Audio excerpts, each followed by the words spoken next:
Welcome back to Marketing Management and Money. It's another episode, another week. I'm your host, Ryan Owens. I am your host, Ryan Murray.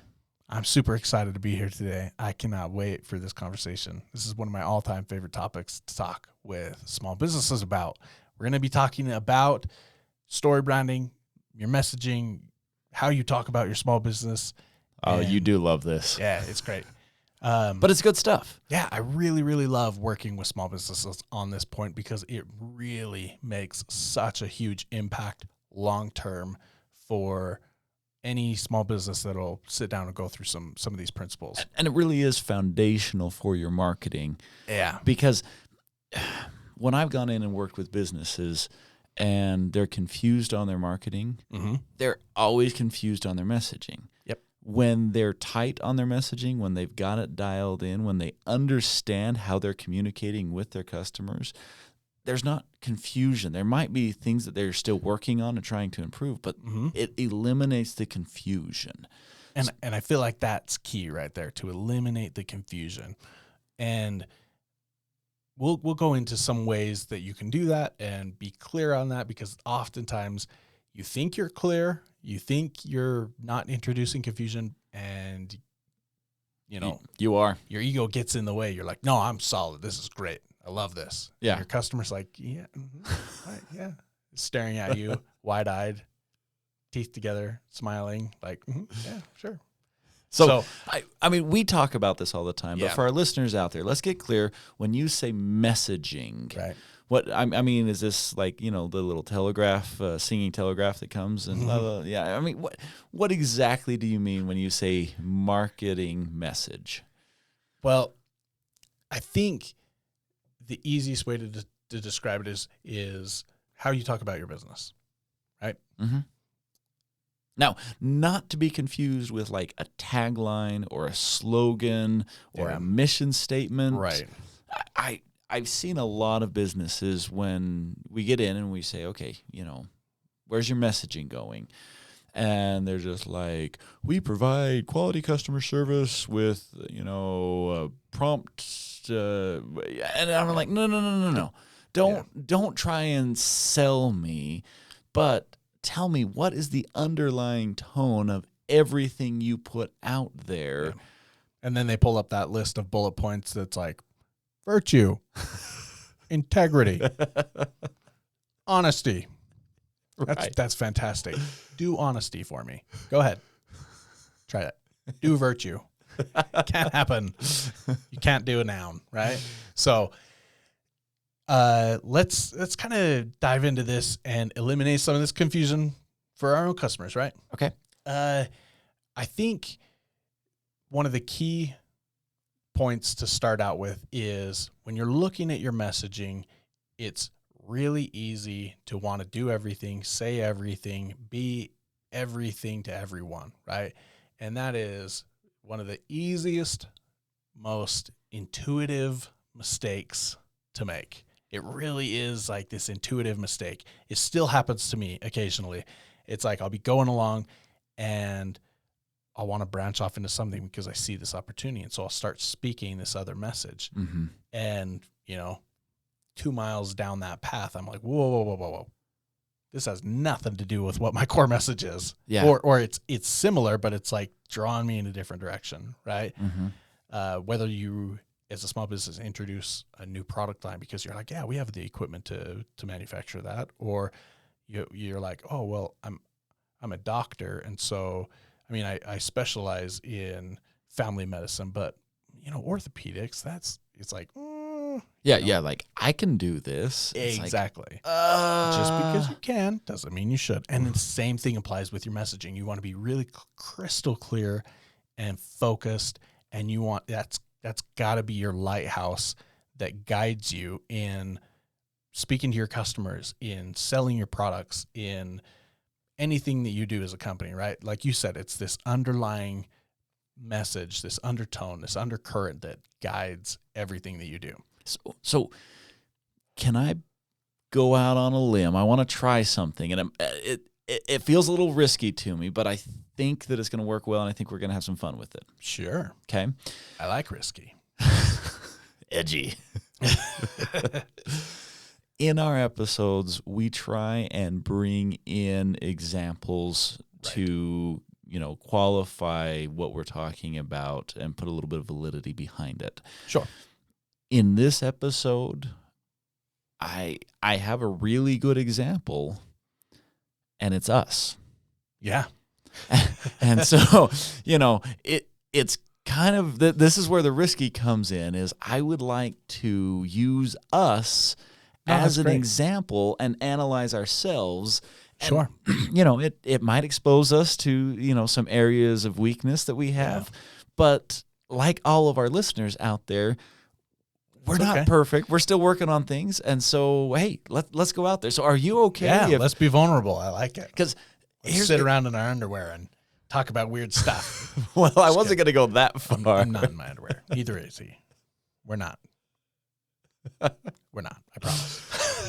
All right. When I said edgy and risky, it was not what crossed my mind. And I apologize for everyone out there who just got a visual, but okay. So when you're talking about messaging, I see a lot of businesses that they immediately go to the slogan or the tagline or the mission statement. Yeah. And I'm like, that's not your message. Oh. And so using us as an example, it's pretty obvious what we are all about. We're about marketing, management, and money. Yeah. We're so obvious. In fact, when we first launched this podcast, we were putting different names. We were getting some customer feedback. We try and practice what we preach, Right. So we're trying to get some customer feedback. And I remember having one of our test listeners come back and adamantly say, "I hate your name." Yeah. Just marketing, management, and money. Could you pick anything worse?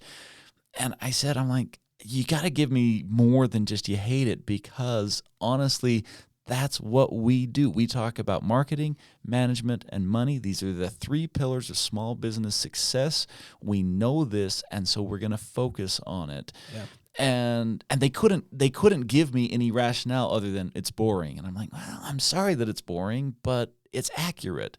And so when you think about messaging, if we were to go into some slogan that is just like, hey, we're going to give you the 1, 2, 3 punch to make sure that you're always a winning combination. That's crap. Like, we don't want to get into that kind of stuff. Yeah. Super cringeworthy. and so, it's obvious what we do. And on the same vein, a lot of times you'll see these businesses that they get distracted. You were talking about where you start to get pulled into stuff. Well, a lot of businesses have questions about HR or legal or, Right. and we don't cover that. Yeah. Now, because I'm like a walking HR violation. Yes, you are. I'm not going there, man. Not kosher over here. And when we get into that's our after hours podcast, how to piss everybody off in your company and get fired instantaneously and not get fired. Yeah, okay, touche. But when we talk about the management sections, we have to cover aspects of legal, aspects of HR, but it's so easy. Like, we could do a whole episode on HR, but we're not the HR gurus. And so, our messaging is to say, look, we're going to try and keep all of our content within these 3 pillars. This is our message right here. Yeah, so there are a couple of things that in that example that you brought up with us that I want to kind of highlight, right? So first, we go out, like you said, we go out and test. And I think that's key. That's one of the biggest things to your brand, your story, your messaging is to test, right? Another piece of that is understanding who your core customer base is. Who are your most important customers? And then the last piece that I want to highlight, and I'll come back and I'll touch on all these. Perfect. The last piece that I want to highlight is when you get that feedback, what do you do with it, right? Mm-hmm. So in the case I gave, I ignored the customer. Yeah. So, but let's talk about that for a second, Don't do right? that. So first we go out and test, right? So we take what we feel is what we do best. It's our differentiator. It's what makes us different. And we take that to who we believe is our core audience, right? And we test that assumption and we test the messaging. There are all kinds of different tests, right? To kind of hone this in. Now, can I throw something in real quick that I think is important? In this episode, we're not necessarily going to delve in too deep on different testing methods. Right. We are going to delve in deep on the testing and the results. But I just want to point out to our listeners that you know how to test. You might not be expert at it, but you know how to test. And the first step is just getting out there, forming a hypothesis, and then trying it, and then seeing if it works or if it doesn't work. So if you're listening right now and you're thinking, well, I don't even know where to begin, you actually do, because we do this kind of stuff all the time. We're just like, I wonder what humans are naturally curious. This is curiosity going on. Yeah. So something you kind of alluded to a little bit is that you go out and test, right? This testing, oh my gosh, I wish I could like reach through the microphone right now. Testing does not happen in your head. It doesn't happen with you by yourself behind a closed door. You have to get out and test, right? And a Google search doesn't count. Oh my gosh, I wish I could scream that. Like so many times. And right. Again, being vulnerable, like I fall victim to this too occasionally. It's like, no, this is going to work. I know these people. This is going to work. Right? I got this. Yeah. Or the other side of that is they think they know best. Like they think, oh, this is my company. I know what I do. I got this. And so I'm going to talk about it the way I want to talk about it. And what happens is that falls flat. It hits your customer and they're like, that's cool. Talk about yourself all you want. I don't care. I don't want to hear that. So, or they get confused because it's like, oh, I thought I wanted you to do this and I thought you did that, but sounds like you don't. Or so I had an opportunity to, I was consulting with a company and they had been working to get in with this potential buyer for quite some time. Okay. And, I'd been working with them and I'd been working. So there are two people here, right? You've got the owner of the company and then you've got the guy who oversees all the sales and the marketing, right? Well, I'm working with the owner of the company. That's who I'm doing the consulting with. And we put together this whole, this whole pitch and everything for this moment. Okay.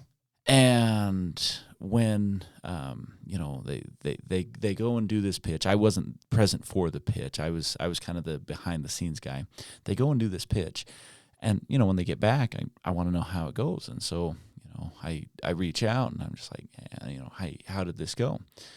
And, I hear back from the sales marketing guy and he's like, we need to talk. Mm-hmm. Okay. Yeah. So, all good things, right? Oh, sounds like it. Yeah. He's like, so you and the owner put together the pitch, right? I'm like, yeah. Was there anything wrong? No, the pitch was fine. It's like, I didn't worry about making the pitch because you guys put so much time into it. I figured the owner was making the pitch. We are walking into the room, and the owner looks at me and says, you got this, right? Whoa. I'm like, sorry, man. I couldn't have foreseen. And so, where you're talking about if you're going to practice something, don't just on the fly wing it. And they did. They ended up winging it because everything that we put together, it's not what followed. And, needless to say, the pitch didn't go over very well. Yeah, that's unnecessary risk right there. But there again, it's unnecessary risk in your small business to not test things. Yeah. Right? To not say them out loud, to not test your messaging. Yeah, with your customers out loud. or write it down, run it past them, however you want to do that, right? Mm-hmm. So beyond testing, what else is there to consider with messaging or story? A few other areas that I think are super, super key. We kind of already touched on this, is to stay focused. So once you get your messaging, once you've tested it, once you have dialed in your messaging to your customer, you are talking to them how they want to be talked to, Mm-hmm. conveying the message in the way that they want to hear it. You stay focused on that. It is so tempting to wander. Yeah. Yeah. And what I mean by that is, we kind of already touched on this, is just because something comes up and looks juicy and we can do that, doesn't mean you should. You stay focused on what your core competencies are, what your money makers are, what your differentiators are, the things that you've tested, and push through with that. That's not to say that there's not room for testing other things, but don't just fly off the cuff and commit part of your company or yourself or your time, your budget, whatever, to a branch, right, that isn't tested and proven.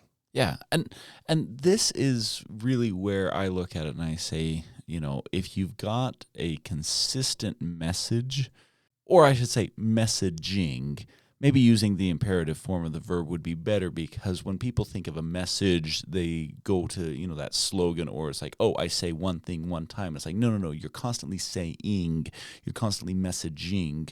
Yeah. And, using us as the example again, where our whole message centers around marketing, management, and money. These are the things that we talk about for small businesses. Right. If we start deviating into, large business strategy, then our whole base is going to be confused. And even if that's great content and it's well researched and everything comes together, our customer base is going to be like, wait a second, this is no longer relevant to me. Yeah. And so when we're saying messaging, even if, a listener is listening in and maybe they're only interested in the marketing episodes, but they still will hone in and be like, oh, okay, I'm ready for another marketing episode. And it's consistent. It's something reliable, something that they can, Bingo. that they can count on. That's the word I was waiting for. I'm just sitting here listening. I'm like, oh, he's going to say it. I know it. Consistent, right? You nailed it, because that's kind of how I want to tie this thing off. We've got a few minutes left, but it's so important to remain consistent, right? And that's probably one of the biggest things in terms of your story, your branding, your messaging. Be consistent. And how do you do that, right? When you're working on your messaging, you really have to slow down and do it right. Take the time to figure it out, iron it out, test it, all these things, and put it in place correctly. Take the time, slow down, do it right. I can't iterate that enough. Mm-hmm. And I feel like I should say it again. No, I'm just kidding. but and I'm going to say it for you. When you slow down and do it right, there is a strong element that you have to be willing to do, and that is swallow your pride and make the changes that you don't want to make when they're right. Sounds like you're kind of speaking from experience there. I am 100%. No, so we all are, right? We get married to our own ideas. Absolutely. And when we're starting to get the customer feedback and everything is pointing to an obvious direction, and we're still wanting to go the way we want to go just because we're married to that idea. Yeah. That's not slowing down and doing it right. And I've done this, you've done this, we've seen this, and that is when we don't want to we don't want to change, but we justify. We're like, oh, I went out and I talked to all my customers, I got the feedback. Mm-hmm. It doesn't do you any bit of good if you get the feedback and do nothing with it. Right. So I want to put some tangibles around this really quick for our listeners before we tie this thing off. So when you set out to do any type of story branding or messaging, there are a few things that I would recommend. First and foremost, like I said, take the time, schedule the time, do it right, write these things down, put them down on paper, get them outside of your head. They can't exist in your head, whether you're writing a script or whether you're writing punchlines, jokes, or whether you're writing general history of a company or about differentiators, whatever. It has to be outside of your head. Also, you want to be as thorough as you can and yet as concise as possible. And that's tricky. And maybe we need to talk about that another time. One really quick tip that is really helpful to me, it's something that I've found super helpful over my career, is if you want to list out everything you can, that's what I like to do, is go be as thorough as possible, and then start being like, okay, I've got 30 things here that I think right now are key. I am going to limit myself to 20. And so which 10 am I getting rid of? And it's this process of elimination that really starts to pare away what's less important. Not that it's not important, what's less important than the more important things. Yeah. Right? So really dial these things in and don't just throw them in the trash, because you might come back in your testing and use them later.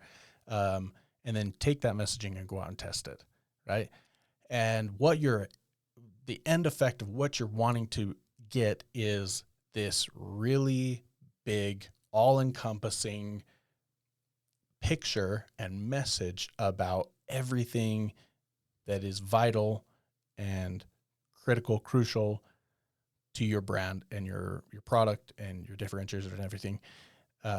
Because what you're going to do is that's going to be your lighthouse, right? That's what's going to guide all of your messaging, all of your communication, all of your everything that you externalize as a business.